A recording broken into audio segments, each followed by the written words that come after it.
నమస్కారం. N24 news వార్తలకు స్వాగతం. ముందుగా వార్తల్లోని ముఖ్యాంశాలు. తమిళనాడులో ప్రభుత్వం ఏర్పాటుపై ఉత్కంఠ, ఎమ్మెల్యేల మద్దతుపై గవర్నర్ అభ్యంతరం, విజయ్ ప్రమాణ స్వీకారం వాయిదాతో ఆందోళన, మెజారిటీ నిరూపణకు మరింత సమయం.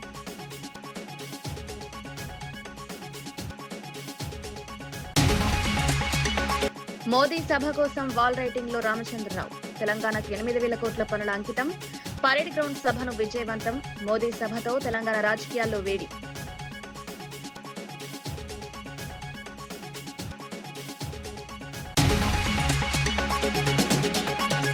స్కూల్ ఫీజుల నియంత్రణ చట్టం తేవాలన్న కవిత.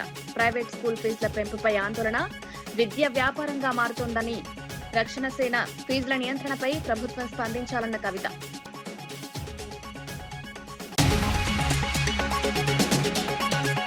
పేర్ని నాని వ్యాఖ్యలతో మచిలీపట్నంలో రాజకీయ దుమారం. ఉక్కు చోరీల ఆరోపణలపై మంత్రి కొల్లు రవీంద్ర ఫైర్. అధికార ప్రతిపక్షాల మధ్య మాటల యుద్ధం. ప్రజల్లో గందరగోళం సృష్టించొద్దన్న నేతలు.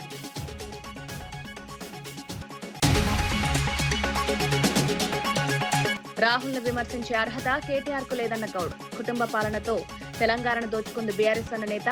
ప్రజాస్వామ్యం కోసం రాహుల్ పోరాడుతున్నారన్న మహేష్ గౌడ్. రాజకీయాల్లో విలువలు అవసరమన్న టీపీసీసీ అధ్యక్షుడు. ఈ నెల 10న హైదరాబాద్ పరేడ్ గ్రౌండ్స్ లో ప్రధాని మోదీ భారీ బహిరంగ సభ నిర్వహించనున్నారు. సభ ఏర్పాట్లలో భాగంగా బీజేపీ రాష్ట్ర అధ్యక్షుడు రామచంద్రరావు లాలాపేటలో వాల్ రైటింగ్ కార్యక్రమంలో పాల్గొన్నారు. ప్రధాని పర్యటనలో తెలంగాణకు 8,000 కోట్ల అభివృద్ది పనులను అంకితం చేయనున్నామని తెలిపారు. మమతా బెనర్జీ, రాహుల్ గాంధీ వైఖరిని ఆయన తీవ్రంగా విమర్శించారు. తెలంగాణ అభివృద్దికి కేంద్ర ప్రభుత్వం కట్టుబడి ఉందని పేర్కొన్నారు. సభను విజయవంతం చేయాలని కార్యకర్తలకు పిలుపునిచ్చారు. భారీ జన సమీకరణ లక్ష్యంగా పార్టీ శ్రేణులు పనిచేస్తున్నాయి. మోదీ సభ తెలంగాణ రాజకీయాల్లో కీలకంగా మారనుంది. బీజేపీ బలోపేతానికి ఈ కార్యక్రమం దోహదం చేస్తుందని నేతలు భావిస్తున్నారు. కార్యకర్తల్లో ఉత్సాహం పెరిగింది.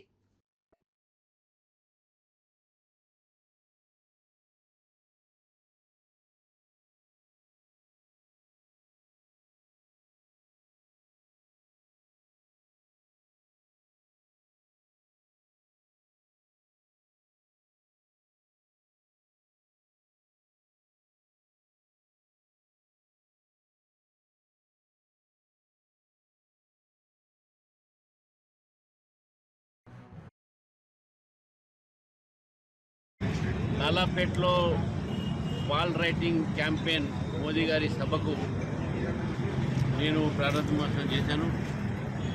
నేను కూడా వాల్ రైటింగ్లో పాల్గొన్నాను. నరేంద్ర మోదీ గారు 10వ తారీఖు నాడు, మే 10వ తారీఖు నాడు సాయంకాలం 3 గంటలకు పరేడ్ గ్రౌండ్లో రాబోతున్నారు. పార్లమెంట్ ఎన్నికల తర్వాత మొట్టమొదటిసారిగా నరేంద్ర మోదీ గారు తెలంగాణకు రావటము, హైదరాబాద్లో వారి బహిరంగ సభ జరగటం. బహిరంగ సభ ముందు దాదాపు 8,000 కోట్ల రూపాయలు తెలంగాణ ప్రజలకు అంకితం చేస్తారు. మరి తదనంతరం ఈ యొక్క మీటింగ్, పబ్లిక్ మీటింగ్, బహిరంగ సభ జరుగుతుంది. హైదరాబాద్ లో జరిగిన రౌండ్ టేబుల్ సమావేశంలో తెలంగాణ రక్షణ సేన చీఫ్ కల్వకుంట్ల కవిత కీలక వ్యాఖ్యలు చేశారు. రాష్ట్రంలో స్కూల్ ఫీజులు 50 నుంచి 120% వరకు పెరిగినా ప్రభుత్వం పట్టించుకోవడం లేదని ఆరోపించారు. మే నెలలో ఫీజుల నియంత్రణ చట్టం తీసుకురావాలని డిమాండ్ చేశారు. తమిళనాడు, గుజరాత్ మోడళ్లను అధ్యయనం చేసి శాశ్వత నియంత్రణ వ్యవస్థ ఏర్పాటు చేయాలని సూచించారు. తల్లిదండ్రులు ఆర్థికంగా తీవ్ర ఇబ్బందులు పడుతున్నారని పేర్కొన్నారు. ప్రైవేట్ స్కూళ్ల ఫీజులపై నియంత్రణ అవసరమని అన్నారు. విద్య వ్యాపారంగా మారుతోందని విమర్శించారు. ప్రభుత్వం వెంటనే స్పందించాలని డిమాండ్ చేశారు. విద్యార్థుల భవిష్యత్తు దృష్ట్యా చర్యలు తీసుకోవాలని సూచించారు.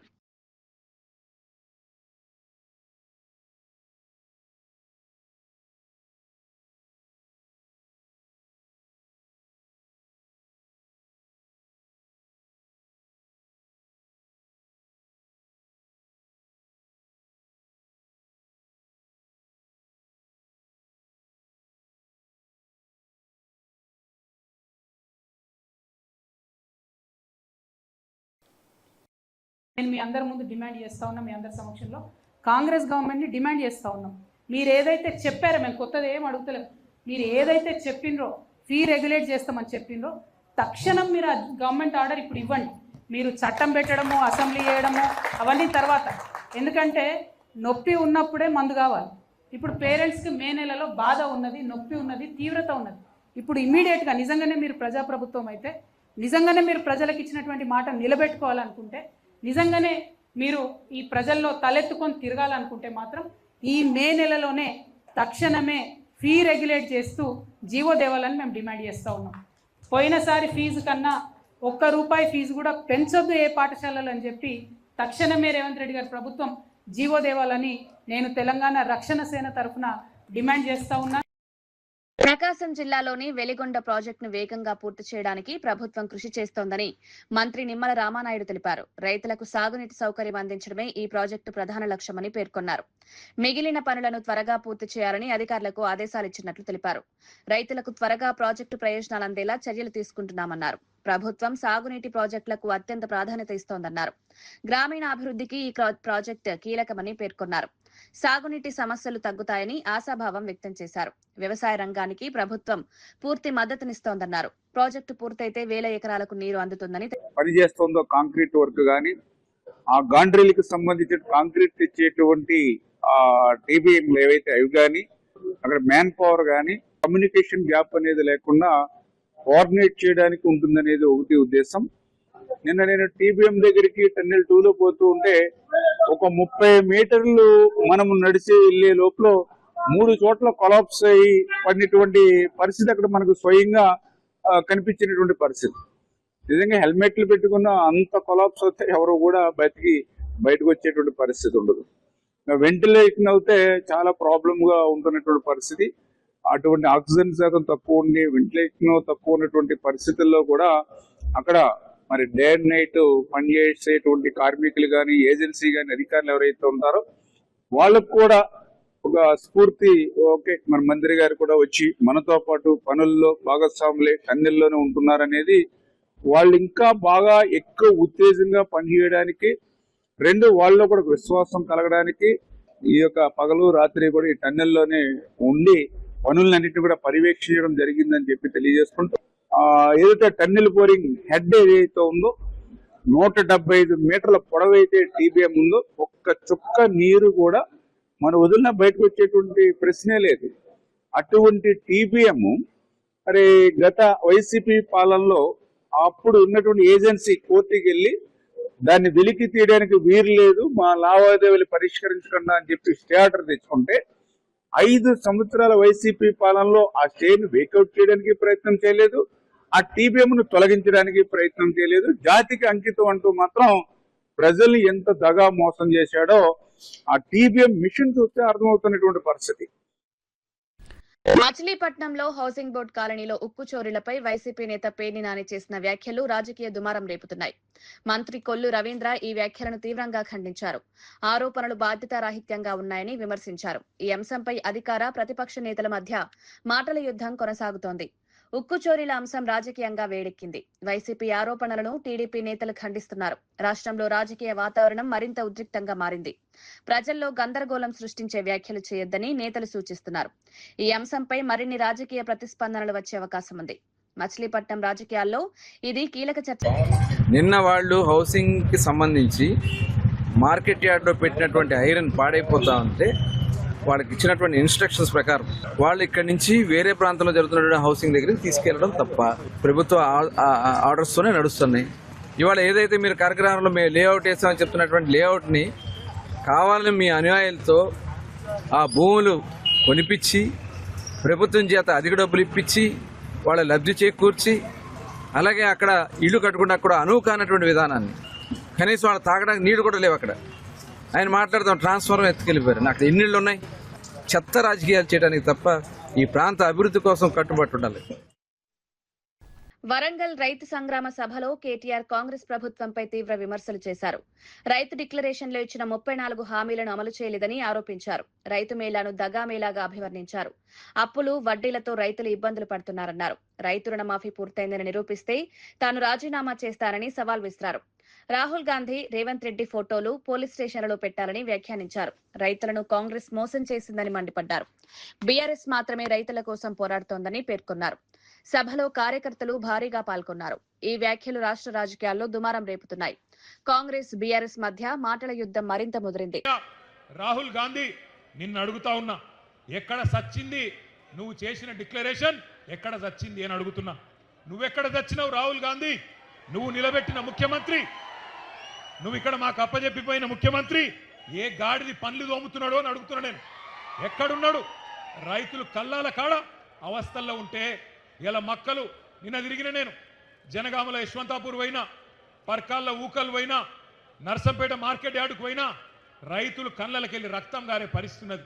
అందుకే అంటున్నా నేను బాధతోని, ఎక్కడ చచ్చిండు రాహుల్ గాంధీ? 4 ఏళ్ళే రైతు డిక్లరేషన్ అని చెప్పి ప్రభుత్వం వచ్చి 2.5 ఏళ్ళు అయిపోయాయి. ఎక్కడ ఒక్కటన్నా అమలు చేసినవా అని అడుగుతున్నా. ఇంత మోసం చేయొచ్చా రైతును? ఇంత దారుణంగా వంచొచ్చా? అన్నం తినే కంచంలో ఈరోజు మన్ను పోయొచ్చా అని నేను అడుగుతున్నా. దుక్కి దున్నుకునే రైతన్నను ఇంత ఘోరంగా మోసం చేస్తారా? సిగ్గనిపిస్తలేదా కాంగ్రెస్ నాయకులారా? నానా గడ్డి తింటారా ఓట్ల కోసం? ఇలా మనం ఇక్కడ ప్రోగ్రాం పెట్టుకుంటే, ఇంతకుముందు రాజేశ్వర రెడ్డి గారు చెప్పినట్టు మనం ఇక్కడ రైతు సంగ్రామ సదస్సు అని పెట్టుకుంటే వాళ్ళు అక్కడ మెగా రైతు మేళానట. అది మెగా రైతు మేళా కాదు, దగా రైతు మేళా. రైతులను దగా చేసిన దౌర్భాగ్యుల మేళా అది. అంతే తప్ప అక్కడ నిజమైన రైతు ఒక్కడు కూడా లేడు. కొంతమంది కాంగ్రెస్ కార్యకర్తలను పోగేసుకొని వాళ్ళతో సపట్లు కొట్టించుకొని వాళ్ళు రైతులంతా సంతోషంగా ఉన్నారని చెప్పి మీరు సన్నాయి నొక్కులు నొక్కితే ఎవడు నమ్ముతాడు మిమ్మల్ని? నేను అడుగుతా ఉన్నా. ఇన్ని వేల మంది మా రైతన్నలు అడుగుతున్నారు, ఎక్కడున్నాడు రాహుల్ గాంధీ? ఎక్కడున్నది నీ డిక్లరేషన్? ఎక్కడ పోయినాయి నువ్వు చెప్పిన మాటలను అడుగుతున్నారు. ఒక మాట దయచేసి నేను అంటా ఉన్నా, బాధ అనిపిస్తుంది ఇట్లా మాట్లాడాలంటే అప్పుడప్పుడు. కానీ డిక్లరేషన్ ఇచ్చి లక్షల మంది రైతులను మోసం చేసిన రాహుల్ గాంధీ ఫోటోను, ఆ రైతు డిక్లరేషన్ కాగితాన్ని, రేవంత్ రెడ్డి ఫోటోను మొత్తం అన్ని పోలీస్ స్టేషన్ల కాడ, రైల్వే స్టేషన్ల కాడ, బస్ స్టాండ్ల కాడ అంటియాలే. అంటించి కింద రాయాలి, దొంగలు ఉన్నారు జాగ్రత్త, ఓట్లను ఎత్తపోయే దొంగన కొడుకులు ఉన్నారు జాగ్రత్త అని రాయాలి. గంత దొంగలు వీళ్ళు. ఆలోచన చేయండి. ఏ రేవంత్ రెడ్డి అంటే, అరే కాదురా భయ్ బూతులు తిట్టకురు. ఏ రేవంత్ రెడ్డి అంటే ఏతుల రేవంత్ రెడ్డి, ఎగవేతల రేవంత్ రెడ్డి. కానీ ఒక మాట మాత్రం చెప్తున్నా నేను, ఆయన ఏమనుకుంటాను ఎరికేనా? ఆఖరి 6 నెలల్లో మళ్ళా మోసం చేయొచ్చు, ప్రజలు మర్చిపోతారు. ఆఖరి 6 నెలలకు ఏదో 4,000 పెంచినట్టు చెప్తే ఆయన అంత ఆగమవుతారు. ఏం కాత్తి అన్ని మర్చిపోతారు. ఇలా యూరియా కోసం పడ్డ కష్టం మర్చిపోతారు. ఇలా మొక్కజొన్న కేంద్రాల కడ పడిగాపులు కాసింది మర్చిపోతారు. అన్ని మర్చిపోయి మళ్ళీ నాకే గుద్దుతారు, మోసం చేయొచ్చు అనుకుంటాడు రేవంత్ రెడ్డి. అందుకే పార్లమెంట్ ఎలక్షన్ రాగానే ఏం మొదలు పెట్టిండు? వరంగల్కి వచ్చిండు, భద్రకాళి తల్లి మీద ఒట్టు పెట్టిండు. భద్రకాళి తల్లి మీద ఒట్టు, రుణమాఫీ చేస్తా అన్నాడు. యాదగిరిగుట్ట వేయండు, లక్ష్మీ నరసింహస్వామి మీద ఒట్టు, నేను రుణమాఫీ చేస్తా అన్నాడు. ఇలా దేవుళ్ళు కూడా తలపట్టుకొని కూర్చున్నారు, వీడెక్కడ దొరికిండ్రు ఆ దౌర్భాగ్యుడని. మా మీద ఒట్టేందుకు పెడతాడు వీడని చెప్పి గసొంటి పరిస్థితి వచ్చింది. అందుకే నేను అంటున్నా, ఆ భద్రకాళి తల్లి కూడా ఊకోదు. నేను ఇప్పుడే పోయి మొక్కి వచ్చిన, బరాబర్ అంతు చూస్తుంది భద్రకాళి తల్లి కూడా. రేవంత్ రెడ్డి గుర్తు పెట్టుకో, చీల్చి చెండాడుతుంది. ఇవాళ ఒక్క మాట, రుణమాఫీ ఎట్లుందంటే పంచపాండవులు మంచం కొల్ల కథలు ఎక్కున్నది. ఒక్క ఊర్లే ఈ రాష్ట్రంలో 12,769 గ్రామాలుంటే ఒక్కటంటే ఒక్క ఊర్లో కూడా రుణమాఫీ జరగలే. నేను అడిగిన అసెంబ్లీలో రేవంత్ రెడ్డిని, మళ్ళీ అలా వరంగల్ గడ్డ మీదకి వెళ్ళి అడుగుతున్నా, రేవంత్ రెడ్డి నీకు దమ్ముంటే నువ్వు చెప్పే మాటల్లో వీసమెత్తు నిజముంటే ఏ ఊరికి పోదామో నువ్వు రా. గంగదేవి పల్లికి పోదామా, కొండారెడ్డి పల్లికి పోదామా, కొడంగల్కి పోదామా, ఏ ఊరికి పోదామో చెప్పు. ఒక్క ఊరిలోనైనా 100% మంది రైతులు రాసిచ్చిండ్రనుకో రుణమాఫీ జరిగిందని, శాశ్వతంగా రాజకీయాలు వదిలిపెట్టి పక్కన పోయి కూర్చుంటా అని చెప్పి నేను విజ్ఞప్తి చేస్తా ఉన్నా. దమ్ముంటే రా, సవాల్ స్వీకరించు. రేవంత్ రెడ్డి వస్తాడా, తుమ్మల నాగేశ్వరరావు గారు వస్తారా, ఎవరు వస్తారో రండి. రుణమాఫీ జరగని మాట వాస్తవమా కాదా? చారాన మాత్రమే జరిగింది, వాస్తవమా కాదా? మరి రాహుల్ గాంధీ చెప్పిన డిక్లరేషన్ ఎక్కడ పోయింది అని నేను అడుగుతున్నా. భారత్ వియత్నాం తమ ద్వైపాక్షిక సంబంధాలను సమగ్ర వ్యూహాత్మక భాగస్వామ్యంగా విస్తరించేందుకు అంగీకరించాయి. వియత్నాం అధ్యక్షుడు టోలాం భారత పర్యటన సందర్భంగా ప్రధాని మోదీతో కీలక చర్చలు జరిపారు. రక్షణ, వాణిజ్యం, ఇండో పసిఫిక్ ప్రాంత భద్రతా అంశాలపై 2 దేశాలు చర్చించాయి. ఆర్థిక సహకారాన్ని మరింత విస్తరించాలని నిర్ణయించాయి. యూపీఐ వంటి డిజిటల్ చెల్లింపుల వ్యవస్థలను వియత్నాంలో ప్రవేశపెట్టే అంశంపై కూడా చర్చ జరిగినట్లు తెలుస్తోంది. యాక్ట్ ఈస్ట్ పాలసీలో వియత్నాం కీలక భాగస్వామి అని భారత్ పేర్కొంది. రెండు దేశాల మధ్య వ్యూహాత్మక బంధం మరింత బలపడనుంది. ప్రాంతీయ స్థిరత్వానికి ఈ భాగస్వామ్యం ఉపయోగపడుతుందని విశ్లేషకులు భావిస్తున్నారు. రక్షణ రంగంలో సహకారం పెరిగే అవకాశం ఉంది. వాణిజ్య సంబంధాలు మరింత బలోపేతం కానున్నాయి.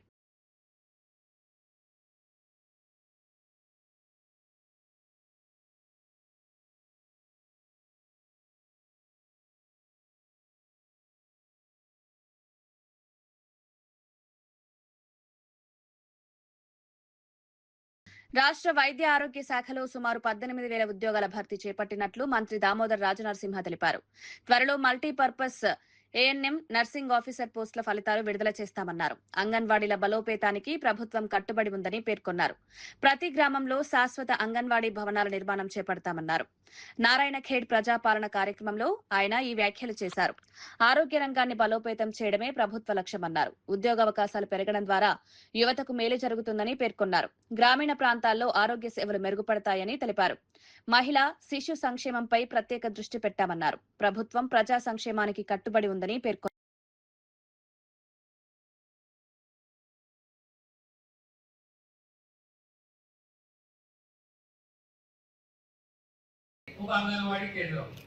అంగన్వాడీ కేంద్రం అనేది ఆ గ్రామంలో ఉన్న కుటుంబాలు, వారి యొక్క ఆ తల్లి, ఆ బాలింత, ఆ గర్భవతి, ఆ పిల్లలు, వారికి పోషకాహారాలు, ఆరోగ్య స్థితిగతులు, రెగ్యులర్ చెకప్, దాంతో సహా ప్రీ ప్రైమరీ అంటే ప్రభుత్వం గురుతరమైన బాధ్యత మీ మీద పెట్టి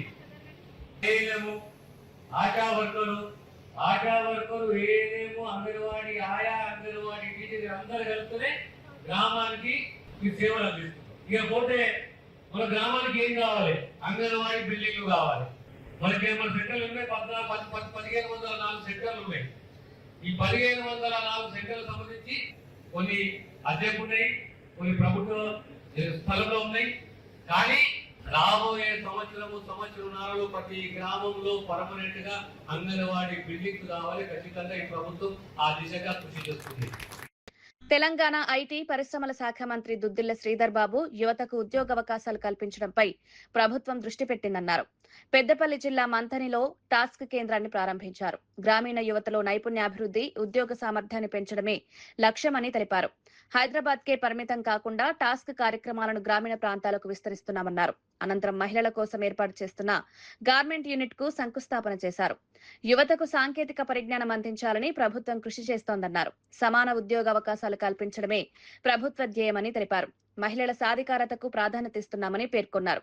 గ్రామీణ ప్రాంతాల్లో ఉపాధి అవకాశాలు పెరుగుతాయని ఆశాభావం వ్యక్తం చేశారు. చేయకుండా ద్వితీయ శ్రేణి నగరాల్లో, అదేవిధంగా గ్రామీణ స్థాయిలో కూడా ఏ విధంగానైతే టాస్క్ హైదరాబాద్ కేంద్రంగా పనిచేస్తూ ఉంటుందో దాన్ని వికేంద్రీకరించి వీటన్నిటి పరంగా తీసుకురావాలనే ఆలోచన చేసి అది అవకాశాలు పెంచే కార్యక్రమ భాగంలో ముందుకు నడుస్తూ ఉన్నాం. దీన్ని ఉపయోగించుకునే ప్రయత్నం చేయండి. ప్లగ్ అండ్ ప్లే అనే ఒక వ్యవస్థను ఇక్కడ మేము తీసుకురాబోతా ఉన్నాం. ఆ క్రమంలోనే దాని బిల్డింగ్ కి శంకుస్థాపన చేస్తా ఉన్నాం. దాని తదుపరి చిన్న పెద్ద పరిశ్రమలతో మాట్లాడి గుట్టు శిక్షణ పొందిన మా అక్కకి, మా చెల్లికి నెలకి వారికి ఆదాయం సమకూర్చే కార్యక్రమం చేయబోతా ఉన్నాం. ఈ మొదటి సెంటర్ ఈ రోజు శంకుస్థాపన చేస్తా ఉన్న తరుణంలో దాదాపు 400 మంది మహిళా సోదరిమణులకు మొత్తం ఆ ఫ్యాక్టరీ తయారైన తర్వాత వారి ఉపాధి కలిగించే ఒక కార్యాచరణ తీసుకుంటాం. టీపీసీసీ అధ్యక్షుడు మహేష్ కుమార్ గౌడ్ కేటీఆర్ పై తీవ్ర విమర్శలు చేశారు. రాహుల్ గాంధీని విమర్శించే నైతిక అర్హత కేటీఆర్ కు లేదన్నారు. దేశం కోసం ప్రాణాలర్పించిన కుటుంబం గాంధీ కుటుంబమని గుర్తు చేశారు. 10 ఏళ్లు తెలంగాణను పాలించి కుటుంబ పాలన, అవినీతి, భూదందాలతో రాష్ట్రాన్ని దోచుకున్న చరిత్ర బీఆర్ఎస్ దని ఆరోపించారు. డబ్బే పరమావధిగా పాలించిన పార్టీ బీఆర్ఎస్ అని విమర్శించారు. కాంగ్రెస్ పార్టీ ప్రజల కోసం పనిచేస్తోందని తెలిపారు. రాహుల్ గాంధీ దేశవ్యాప్తంగా ప్రజాస్వామ్యం కోసం పోరాడుతున్నారని పేర్కొన్నారు. బీఆర్ఎస్ నాయకులు ప్రజల తీర్పును అర్థం చేసుకోవాలని సూచించారు. పాములో పుట్టలో దూరినట్టు సిరిసిల్లో దూరి ఆనాటి వరకు ఉద్యమంలో కేకే మహేందర్ రెడ్డి పొట్టగొట్టి డబ్బుల మదంతో ఎమ్మెల్యే నువ్వు ఇవాళ రాహుల్ గాంధీ గారి గురించి, రేవంత్ రెడ్డి గారి గురించి మాట్లాడతావు. జ్ఞానం ఉండాలి మాట్లాడే ముందు. మన స్థాయి ఏంది, మన చరిత్ర ఏంది, మన గతం ఏంది ఒక్కసారి స్మరణం చేసుకొని మాట్లాడాలి. మోతీలాల్ నెహ్రూ గారు 1000 కోట్ల ఆస్తులు దేశం కోసం ఆనాడు స్వాతంత్రంలో ఉద్యమంలో పెట్టినాడు. జవహర్లాల్ నెహ్రూ ఏకంగా 9 ఏళ్లకు పైగా జైల్లో జీవితం గడిపి స్వాతంత్రం కోసం పోరాటం చేసినటువంటి మహానాయకుడు. సర్పంచ్ పదవి కోసం పాకలాడి ఈ రోజుల్లో ప్రధానమంత్రి పదవిని త్యాగం చేసినటువంటి ఘనమైన చరిత్ర గాంధీ కుటుంబాన్ని. 2004లో సోనియా గాంధీ గారు, 2009లో రాహుల్ గాంధీ గారు ప్రధానమంత్రి పదవిని తృణప్రాయంగా త్యాగం చేసినటువంటి కుటుంబం వారిది. కోన్ కిస్కా బచ్చాగాడివి నువ్వు. రాహుల్ గాంధీ గారి గురించి మాట్లాడుతా ఉన్నావు. దేశ ప్రజలకి, రాష్ట్ర ప్రజలకి 420 బ్యాచ్ ఎవరో, 420 కుటుంబం ఎవరో అందరికీ తెలుసు. ఆయన వల్ల మాట్లాడిన భాష చూస్తా ఉంటే ఇలా తెలంగాణలో నేను కూడా ఛానళ్లు కూడా దాన్ని ప్రసారం చేయడానికి వెనుక ముందవుతున్నటువంటి పరిస్థితి. తల్లి లాంటి తెలంగాణ యాస మట్టలు గంటె పుస్తలమ్మి ఇన్నాళ్లు దేశంలో ఎక్కడ లేని విధంగా భాష యాస నిగ్గస్సుగా కలుషితం చేసి 10 ఏళ్లు మద్యాన్ని ఏరులై పారించి యువతని ఎటు రాకుండా పనికి రాకుండా చేసినటువంటి ఘనమైన నీచులు మీరు. డబ్బే పరమావధంగా, డబ్బే లక్ష్యంగా 10 ఏళ్లు పాలన చేసింది మీ కుటుంబం. ఉద్యమంలో పాల్గొన్నది ఎవరు? ఉద్యమంలో ప్రాణాలు అర్పించింది ఎవరు? ఆ కుటుంబంలో ఒక్కరికైనా ఉద్యోగం ఇచ్చినా? అధికారం రాగా నీ అబ్బా జాగిరన్నట్టుగా మీ నాయనకు పదవి, నీకు పదవి, బావకు పదవి, చెల్లెకు పదవి, తల్లికి పదవి, అడ్డగోలకు పదవులు ఉంచుకున్న మీరు, ఈ రాష్ట్రాన్ని యథేచ్ఛగా దోపిడీ చేసిన మీరు ప్రజల్ని మర్చిపోలే. ఇంకా మీరు చేసిన దోపిడీ మర్చిపోలే, మీరు అమ్మిన మద్యాన్ని మర్చిపోలే, మీరు కాజేసిన భూముల్ని మర్చిపోలే, మీరు నిరుద్యోగుల యొక్క ప్రాణాలు పొట్టం పెట్టుకున్న సంగతి మర్చిపోలే, ఆఖరికి ఇంటర్మీడియట్ పేపర్ కూడా లీకేజ్ చేసి సొమ్ము చేసుకున్న వైనాన్ని కూడా మర్చిపోలే. ఎంత సాహసం నీకు రాహుల్ గాంధీ గురించి మాట్లాడతారు. మీ నాయన కాదా దళితుడిని ముఖ్యమంత్రి చేయకుండా తల నరుక్కుంటాను? 10 ఏళ్ళు తల లేకుండా ఉన్నాడా మీ నాయన? ఎవరిదే తల? దళితుని తల, ఒక వెలమదేవ తల నరుక్కుంటాను సిగ్గు లేకుండా 10 ఏళ్ళు పాలించినప్పుడు దాని. కేటీఆర్ మాట్లాడుతున్న తీరు చూస్తుంటే ఒక ముఖ్యమంత్రిపై ఎలా మాట్లాడాలో కూడా తెలియని పరిస్థితి కనిపిస్తోందని ప్రభుత్వ విప్ వేముల వీరేశం విమర్శించారు. తెలంగాణ సమాజం మొత్తం కేటీఆర్ భాషను గమనిస్తోందన్నారు. ప్రజలు ఇప్పటికే ప్రతి ఎన్నికల్లో బీఆర్ఎస్ కు గుణపాఠం చెప్తున్నా అహంకారం తగ్గలేదని వ్యాఖ్యానించారు. వరి వేస్తే ఉరి అన్నది కేటీఆర్ అని గుర్తు చేశారు. సీఎం రేవంత్ రెడ్డి నాయకత్వంలో కాంగ్రెస్ ప్రభుత్వం భారీ స్థాయిలో రైతు రుణమాఫీ చేసి రైతులకు అండగా నిలిచిందని తెలిపారు. రైతు సంక్షేమమే ప్రభుత్వ లక్ష్యమని పేర్కొన్నారు. బీఆర్ఎస్ పాలనలో రైతులు నష్టపోయారని ఆరోపించారు. వ్యక్తిగత విమర్శలు మానుకోవాలని కేటీఆర్ కు సూచించారు. దండమని పెడతావు. వరంగల్లో రక్తం బారిచ్చింది నువ్వు కాదా? శృతి ఎన్కౌంటర్ చేసింది నువ్వు కాదా? ఉద్యమకారుల్ని అవమానించింది నువ్వు కాదా? అవమానాలు, మోసాలు మీ చిరునామా కదా. ఈరోజు మీరు మాట్లాడితే ఎట్లా కేటీఆర్ గారు? ఈరోజు రైతులకు సంబంధించినటువంటి అంశం మాట్లాడుతున్నాం. వరి వేస్తే ఉరి అన్న వెదవరు ఇవాళ ఏకకాలంలో 20,000 కోట్ల రుణమాఫీ చేస్తుంటే, రుణమాఫీ చేసినటువంటి ప్రభుత్వం రేవంత్ రెడ్డి ప్రభుత్వం అని చెప్పేసి ప్రజలంతా కొనియాడుతుంటే నీ కళ్ళు కనిపిస్తలేవా? చెవులు వినిపిస్తలేవా? నువ్వు మాట్లాడిన భాషను మేము కూడా మాట్లాడవచ్చు. ఈ రాష్ట్రాన్ని కొకెన్ గా మార్చినటువంటి వెదవోడు, డ్రగ్స్ రాష్ట్రంగా తయారు చేసినటువంటి వెదవోడు అని మేము కూడా అనవచ్చు. కానీ మాకు సంస్కారం అడ్డం వస్తుంది. ఈ రాష్ట్రాన్ని విధ్వంసం చేసినటువంటి వెదవోడని మేము కూడా మాట్లాడగలుగుతాం. అమరవీరులను మోసం చేసిన వెదవోడని మేము కూడా మాట్లాడగలుగుతాం. ఉద్యమకారుల ఉసురు తాకి ఓడిపోయిన వెదవోడని మేము కూడా చెప్తాం. కానీ నువ్వు మాట్లాడుతున్న భాష ఏంది? ఒక రాష్ట్ర ముఖ్యమంత్రిని పట్టుకొని, ప్రజల యొక్క ఆశీర్వాదంతో గెలిచినటువంటి ముఖ్యమంత్రిని పట్టుకొని, ఈ రాష్ట్రంలో మీరు చేసినటువంటి పాపాలు, మీరు చేసిన విధ్వంసం, మీరు ఈ రాష్ట్రాన్ని సర్వనాశనం చేసి ఈ రాష్ట్రాన్ని చెరబట్టిన మీరు బొగ్గును వదల్లే, బూడిదను వదల్లే, భూముల్ని వదల్లే, అన్నిటిని చెరబట్టిరు మీరు. చివరికి అందంగా ఏది కనిపిస్తుంది దాన్ని కూడా వదల్లే మీరు. నువ్వు మాట్లాడితే ఎట్లా? నీ నోరుని పినాయిలతో గడగాలంటారు ప్రజలు. నీకు అహంకారం తగ్గలేదు, మీ బలుపు తగ్గలేదు అని చెప్పేసి ప్రజలు భావిస్తా ఉన్నారు. మీ బలుపు, మీ అహంకారం తగ్గించుకోండి. ప్రజలు ఏ ఎన్నికొచ్చినా బండకేసి ఉతుకుతుండ్రు. ఎమ్మెల్యే ఎన్నికల్లో ఉతికిరి. ఇప్పటికీ నీకు సిగ్గుంటే ప్రజలు ఎందుకు ఓడిచ్చారు అనేటువంటి రివ్యూ చేసుకోలేదు, గుణపాఠం తీసుకోలేదు.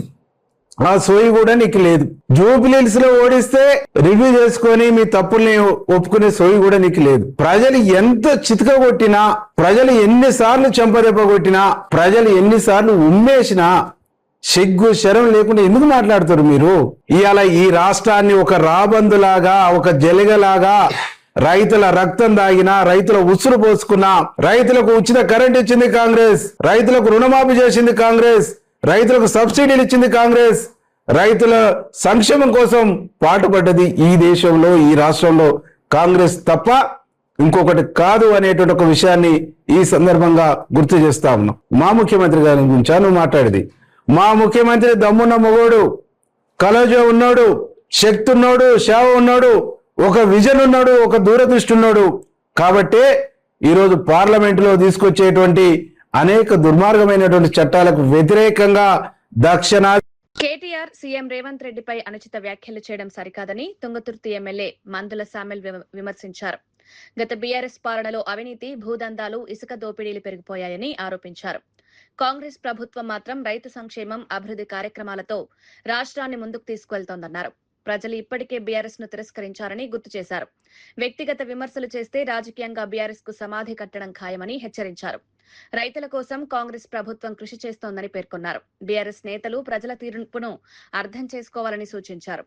రాష్ట్ర అభివృద్ధిపై దృష్టి పెట్టాలన్నారు. రాజకీయాల్లో సంస్కారం అవసరమని పేర్కొన్నారు. ఈ వ్యాఖ్యలు తెలంగాణ రాజకీయాల్లో చర్చనీయాంశమయ్యాయి. కాంగ్రెస్ బీఆర్ఎస్ మధ్య మాటల యుద్ధం మరింత ముదిరింది. తర్వాత తెలంగాణ ప్రజానికం సరే తెలంగాణ కోసం ఏదో ప్రయత్నం చేసిండు ఉండని అనుకోని నీకు 2014 నీకు అధికారం కట్టబెట్టారు. అధికారం కట్టబెడితే మీరేమైనా ఆనాడు తెలంగాణలో రజాకారులు ఏ విధంగా అయితే ఈ ఊర్ల మీద పడి దోసుక తిన్నారో ఆ విధంగా నువ్వు నీ ఎమ్మెల్యేలు నీ బలగమంతా తెలంగాణ ప్రజానికం మీద పడి దోసుక తిన్నారు, దౌర్జన్యాలు చేసిండ్రు, అక్రమాలు చేసిండ్రు, అన్యాయం చేసిండ్రు. ఇసుక దోపిడి కాదు, భూ దోపిడి కాదు. ఇలా కేటీఆర్ సవాల్ చేస్తున్నా నేను. మా బిక్కెట్ల ఇసుక నీకు ఎంత బాగా వచ్చింది, నీ శిలకి ఎంత బాగా వచ్చింది, నీ బావుకి ఎంత బాగా వచ్చింది, నీ జగన్ రెడ్డికి ఎంత బాగా వచ్చింది చెప్పాలి. ఇవాళ రైతులు కాపాడి మేమంటా ఉన్నారు. ఇవాళ రైతులు కాపాడి ప్రాజెక్టులు కట్టింది కాంగ్రెస్ ప్రభుత్వం. నాగార్జున సాగర్ కట్టినాడు నీ అయ్యాడు, నీ తాతాడు నువ్వు వాడున్నావు. శ్రీశైలం కట్టినాడు ఎక్కడ వేరు మీరు, దూరాలు కట్టినాడు ఎక్కడ వేరు మీరు, మూసి ప్రాజెక్టు కట్టినాడు ఎక్కడ వేరు మీరు. రైతు పేరు మీద మీరు రంకెలేస్తా ఉన్నారు. మీరు రైతు పేరు మీద పెట్టుకో కానీ రేవంత్ రెడ్డి రాష్ట్ర ముఖ్యమంత్రిని మీ మీద అడుగుపెట్టి పాతాళానికి దొక్కి రాజ్యాధికారం తీసుకొచ్చిన కాంగ్రెస్ పార్టీని, కాంగ్రెస్ కార్యకర్తల భయవాది మీరు చేసిన అరాచకానికి శరవగీతం మాడిన తెలంగాణ ప్రజానికం. నీ అంటే ఉన్న వాళ్ళు కూడా మిమ్మల్ని ఓడగొట్టాలని ప్రయత్నం చేసి మిమ్మల్ని కథం పెట్టారు. అందుకోసం రేవంత్ రెడ్డి గారు ఒక ప్రజానాయకుడిగా, ఒక జడ్పీటీసీగా, ఒక ఎమ్మెల్సీగా, 3 సార్లు ఎమ్మెల్యేగా, రాష్ట్ర ముఖ్యమంత్రిగా ఎదురులేని తిరుగులేని నాయకత్వాన్ని సంపాదించుకొని ఇలా రాష్ట్రానికి ముఖ్యమంత్రి అయ్యిండు. ఎప్పటికైనా ఈ రాజ్యం మాదే కాంగ్రెస్ రానేదనుకున్నారు మీరు ఎప్పుడైతే టీఆర్ఎస్ ఉద్యమకారుడు అనగదొక్కి యాగం చేసి ఆ పార్టీ పేరునే తెలంగాణ పేరునే తీసేసారు. అప్పుడే మీ బొంద మీరు తోక్కున్నారు, మీ బొందలు మీరు పడ్డారు. అందుకోసమనే రేపు 2028 గారి ఎన్నికలు జరిగితే మీ బొంద మీద చెట్టు, మీ రాజకీయ బొందల మీద చెట్లు మొత్తాన్ని కూడా సందర్భంగా మనం చేస్తా ఉన్నాను నేను. అందుకోసం మళ్ళీ ఒకసారి తమిళనాడులో కొత్త ప్రభుత్వం ఏర్పాటుపై ప్రతిష్టంభన నెలకొంది. టీవీకే అధినేత విజయ్ సమర్పించిన ఎమ్మెల్యేల మద్దతు లేఖపై గవర్నర్ అభ్యంతరం వ్యక్తం చేశారు. ప్రభుత్వ ఏర్పాటు కోసం అవసరమైన 118 మంది ఎమ్మెల్యేల బలం విజయ్ వద్ద స్పష్టంగా కనిపించడం లేదని సమాచారం. ప్రస్తుతం 112 మంది మద్దతు మాత్రమే నిర్ధారణ అయినట్లు తెలుస్తోంది. మిగిలిన ఎమ్మెల్యేల సంతకాలు, మద్దతుపై స్పష్టత లేకపోవడంతో గవర్నర్ నిర్ణయాన్ని రిజర్వ్ చేశారు. దీంతో జరగాల్సిన ప్రమాణ స్వీకార కార్యక్రమం వాయిదా పడింది. మెజారిటీ నిరూపించుకునేందుకు మరింత సమయం కావాలని విజయ్ కోరినట్లు తెలుస్తోంది. ఈ పరిణామంతో చెన్నైలో రాజకీయ ఉత్కంఠ పెరిగింది. టీవీకే శ్రేణుల్లో ఆందోళన నెలకొంది. రాష్ట్ర రాజకీయాల్లో కీలక పరిణామాలు చోటు చేసుకుంటున్నాయి.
ఇవి ఈనాటి వార్తా విశేషాలు. మరో బులెటిన్లో మళ్ళీ కలుద్దాం. నమస్కారం.